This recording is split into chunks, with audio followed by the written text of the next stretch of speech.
In any event, Congress heard that the section of Sarbanes-Oxley that requires that public companies hire their auditors to attest to the controls that the company has over their financial statements was too burdensome.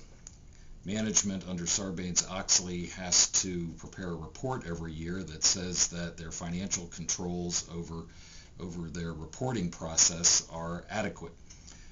And they further have to go on and have their independent auditors attest to those controls. That's a very expensive process, at least for a company that is of small size and does not have the resources to spend. And it's those smaller companies that have hesitated to go public because of their fear that they lack the resources to comply with this particular provision. Most of the Dodd-Frank bill is directed at adding more regulation, particularly to the financial services industry. But tucked into the bill is a provision that would reduce regulation.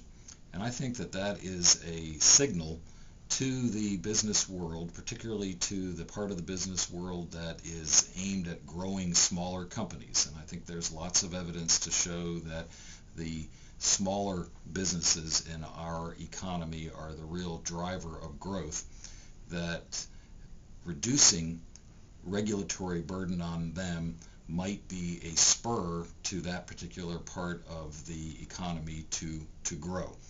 And doing so could jumpstart the larger economy. This is a signal that Congress is listening, that while most of this particular law is aimed at adding more regulation, that Congress does have the ability to listen when people say that in a particular way a regulation is unduly burdensome, at least when it relates to smaller business.